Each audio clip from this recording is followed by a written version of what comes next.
Continuamos hoy nuestro estudio en el libro de Números y llegamos al capítulo 31. En este capítulo encontramos el juicio de Madián. Recuerde que estamos tratando las cosas que tienen que ver con una nueva generación del pueblo israelita, una generación que ha caminado a través del desierto. Muchos eran apenas pequeñuelos cuando principiaron la caminata de 40 años. Algunos eran estudiantes de la escuela primaria, otros liceístas o de bachillerato, y algunos ni aún habían nacido cuando comenzaron la marcha por el desierto. Dios había estado preparando a esta nueva generación para su entrada en la tierra prometida. Y ahora tienen este encuentro con el pueblo madianita. Los madianitas eran los que vivían en el desierto. Y es interesante notar que aquí es donde Moisés había ido cuando huyó de Egipto. Y es un hecho que Moisés se había casado con una madianita. Madián era un enemigo que representa, creemos nosotros, al mundo. Y veremos aquí que Dios les va a dar una victoria a los israelitas contra Madián. Este capítulo sirve para enseñarnos una buena lección en cuanto a la separación que debemos mantener del mundo. Hoy en día la separación del mundo significa una separación espiritual para el Hijo de Dios. Estamos ahora viendo los últimos hechos públicos realizados por Moisés. Cuando lleguemos al libro de Deuteronomio, veremos allí los últimos hechos particulares que realizara Moisés antes de su muerte. Una de sus últimas actuaciones públicas ocurre durante esta guerra contra los madianitas, y aquí también veremos cómo Dios le dio una gran victoria a Israel. Leamos pues los primeros 3 versículos de este capítulo 31 de Números. Jehová habló a Moisés diciendo, Haz la venganza de los hijos de Israel contra los madianitas, después serás recogido a tu pueblo. Entonces Moisés habló al pueblo diciendo, Armaos algunos de vosotros para la guerra, y vayan contra Madián, y hagan la venganza de Jehová en Madián. Madián ya había guerreado contra el pueblo de Dios en el desierto. Ahora Dios manda a Moisés a salir a luchar contra los madianitas. Dios se va a vengar y los israelitas van a tratarles duro. Pasemos ahora hasta el versículo 6 de este capítulo 31 de Números. Y Moisés los envió a la guerra, 1000 de cada tribu envió. Y Finehés, hijo del sacerdote Eleazar, fue a la guerra con los vasos del santuario y con las trompetas en su mano para tocar. Moisés envió a 12,000 hombres a salir a la guerra. Había 1000 hombres de cada tribu. Según las instrucciones recibidas, debían llevar los vasos del santuario y los muebles del tabernáculo, y por tanto, esto indica que esta era una guerra espiritual. Continuemos con los versículos 7 y 8. Y pelearon contra Madián, como Jehová lo mandó a Moisés, y mataron a todo varón. Mataron también entre los muertos de ellos a los reyes de Madián, Evi, Requem, Sur, Ur y Reba, 5 reyes de Madián. También a Balaam, hijo de Beor, mataron a espada. Los reyes de Madián fueron muertos, y notamos aquí la muerte de Balaam el profeta. Dios le da a Israel una gran victoria contra los madianitas. Hay un juicio sobre los gentiles aquí antes de que entren en la tierra prometida. Esto mismo es lo que consumará la edad antes de que venga Cristo. Israel, la nación que tiene problemas tan grandes, hoy en día estará en su tierra y tendrá paz cuando entre en la tierra.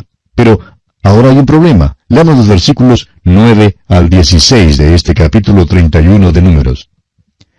Y los hijos de Israel llevaron cautivas a las mujeres de los madianitas, a sus niños, y todas sus bestias y todos sus ganados, y arrebataron todos sus bienes, e incendiaron todas sus ciudades, aldeas y habitaciones. Y tomaron todo el despojo y todo el botín, así de hombres como de bestias. Y trajeron a Moisés y al sacerdote Eleazar y a la congregación de los hijos de Israel los cautivos y el botín y los despojos al campamento en los llanos de Moab, que están junto al Jordán frente a Jericó. Y salieron Moisés y el sacerdote Eleazar y todos los príncipes de la congregación a recibirlos fuera del campamento. Y se enojó Moisés contra los capitanes del ejército, contra los jefes de millares y de centenas que volvían de la guerra, y les dijo Moisés, ¿por qué habéis dejado con vida a todas las mujeres? He aquí, por consejo de Balaam, ellas fueron causa de que los hijos de Israel prevaricasen contra Jehová en lo tocante a Baal Peor, por lo que hubo mortandad en la congregación de Jehová. Había un gran problema con los israelitas. Dios les había sacado de Egipto en una sola noche, pero pasaron 40 años antes de que Dios sacara a Egipto del corazón de ellos. Y aún ahora, después de que habían sido engañados hasta unirse en la idolatría, por el consejo que Balaam había dado a los madianitas, todavía insisten en traer al campo a las mujeres madianitas. Y este es el problema con la mundanalidad, amigo oyente. No es malo que estemos en el mundo. Después de todo, aquí fue donde nos puso Dios. No se trata de a dónde vamos, ni tampoco de lo que hacemos, aunque estas cosas son indicativas de lo que está en nuestro interior. El problema surge si el mundo está en nosotros, en nuestros corazones y en nuestras vidas. La lección importante de este capítulo es que se requiere del creyente en Cristo la separación espiritual del mundo. ¿Dónde está usted caminando, amigo oyente? ¿Anda en la luz? ¿Está usted leyendo la palabra de Dios? ¿Tiene comunión con Cristo? Eso es lo importante para el Hijo de Dios. A Israel solo le fue permitido quedarse con las mujeres vírgenes. Se les ordenó que se purificaran y apartaran un tributo grande del botín para el Señor. Dios les dio tal victoria que, según el versículo 49, Israel no perdió ni un solo hombre. Es muy importante que aprendamos la separación que Dios demanda. Todo el botín tenía que ser purificado por fuego y por agua, y mediante la separación de un tributo para el Señor. Amigo oyente, debemos estar en el mundo, pero no nos es permitido ser del mundo. Y llegamos ahora al capítulo 32 de Números. En este capítulo, Rubén y Gad piden quedarse para poseer el lado del Jordán, que en realidad no debieron haber pedido. Este capítulo 32 nos cuenta de las tribus indiferentes. Rubén y Gad y la mitad de la tribu de Manasés pidieron la tierra al oriente del Jordán. Hay quienes creen que el río Jordán representa la muerte y la tierra de Canaán representa el cielo. Pero no creemos que sea así.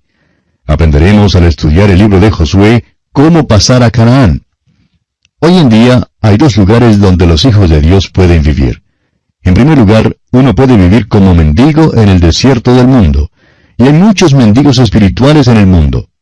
O también uno puede entrar en el lugar de bendiciones espirituales, porque Dios nos ha bendecido con toda bendición espiritual en los lugares celestiales en Cristo. Y esta es la tierra de Canaán espiritual de hoy en día.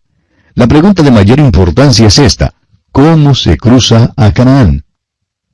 Cuando estudiemos acerca de los israelitas en su cruce del río Jordán, encontraremos allí dos grandes lecciones. Primero, notaremos que pusieron piedras en el Jordán, lo que simboliza la muerte de Cristo. Luego tomaron otras piedras del Jordán y con ellas levantaron un altar en la tierra, y esto habla de la resurrección de Cristo. En otras palabras, entraron en la tierra mediante la muerte y la resurrección de Cristo. Y usted y yo, amigo oyente, recibimos las bendiciones espirituales hoy en día de la misma manera. Y el apóstol Pablo, escribiendo en su carta a los Romanos capítulo 6, dice que es necesario saber que hemos sido sepultados con Él y levantados con Él. Tenemos que considerarnos identificados con Cristo en su muerte y en su resurrección. Debemos entregarnos a Él en esa base. Esa es la manera en que usted y yo, amigo oyente, podemos apropiarnos hoy en día de las bendiciones espirituales que son nuestras. Estas 2 tribus y media no cruzaron el Jordán. Pidieron la tierra al oriente de este río. Veamos pues los primeros 5 versículos de este capítulo 32 de Números. Los hijos de Rubén y los hijos de Gad tenían una muy inmensa muchedumbre de ganado, y vieron la tierra de Jazer y de Galaad, y les pareció el país lugar de ganado. Vinieron pues los hijos de Gad y los hijos de Rubén, y hablaron a Moisés y al sacerdote Eleazar, y a los príncipes de la congregación, diciendo: Atarot, Dibón, Jazer, Nimra, Esbón, Eleale, Sebam, Nebo y Beón, la tierra que Jehová hirió delante de la congregación de Israel, es tierra de ganado, y tus siervos tienen ganado. Por tanto, dijeron: si hallamos gracia en tus ojos, dese esta tierra a tus siervos en heredad, y no nos hagas pasar el Jordán.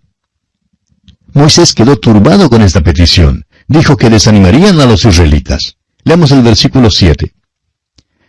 ¿Y por qué desanimáis a los hijos de Israel para que no pasen a la tierra que les ha dado Jehová?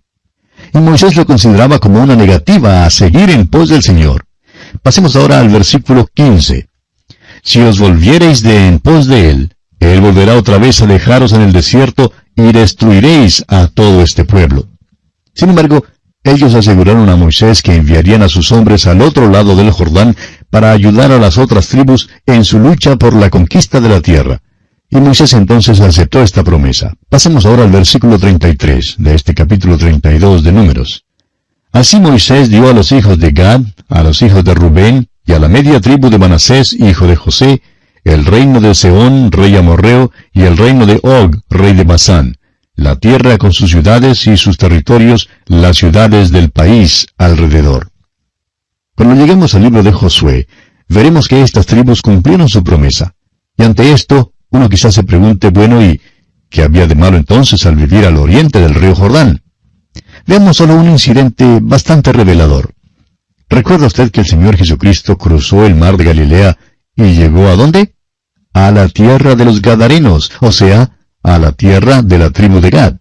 Esta gente, recuerda usted, prefirió los cerdos inmundos antes que la liberación espiritual que Cristo ofrecía. Cuando los israelitas cruzaron el río, se constituyeron en ciudadanos de Palestina. Se identificaron eternamente con esa tierra, tanto que hoy en día hacen una diferencia entre el judío que está en Palestina y el que está fuera de esa tierra, al que describen como el judío errante. Asimismo, amigo oyente, cuando usted vino a Cristo y le aceptó como su Salvador, la muerte de Cristo llegó a ser la muerte suya, y la resurrección de Cristo la resurrección suya. Y cuando usted se desvía de esta identidad, aunque sea por un tiempo breve, es trágico. Las 2 tribus y media nunca cruzaron el Jordán, nunca tuvieron el privilegio de ofrecer un sacrificio en la tierra prometida. Ahora, ¿les resultó esto en desventaja? Bueno, ya vimos que sí. Nuestro Señor dice que por sus frutos los conoceréis. No hay tal cosa como el pensar mal y el portarse bien. Tenemos que pensar bien, amigo oyente, antes de poder portarnos bien. Deseamos ahora dirigir su atención a un versículo que muchas veces hoy en día es mal entendido y mal interpretado. Moisés les dijo a estas tribus en el versículo 23 de este capítulo 32 de Números, «Mas si así no lo hacéis, he aquí habréis pecado ante Jehová, y sabed que vuestro pecado os alcanzará». La manera en que generalmente se interpreta estas palabras es, «su pecado se descubrirá». En otras palabras, uno no puede pecar sin ser visto. Será descubierto tarde o temprano. Pero esto no es lo que dice este versículo en realidad. Hay muchas personas que pecan sin ser vistas, es decir, sus pecados nunca son descubiertos por otros. Este versículo le dice que su pecado le alcanzará, amigo oyente. Quizá no sea inmediatamente después del hecho, pero es seguro que lo hará. El apóstol Pablo, escribiendo a los Gálatas, dice en el capítulo 6 de esta carta, versículo 7, «No os engañéis, Dios no puede ser burlado, pues todo lo que el hombre sembrare, eso también segará». No importa quién sea usted, ni dónde esté, ni cómo esté, ni cuándo esté. Es seguro que sus pecados le alcanzarán, amigo oyente. De la misma manera en que usted peca, así le alcanzarán algún día. Ese es el sentido de esta declaración, y sabed que vuestro pecado os alcanzará. La Biblia de Jerusalén la traduce de la manera siguiente, «Y sabed que vuestro pecado os saldrá al encuentro». Bien, terminamos así el estudio del capítulo 32 de Números.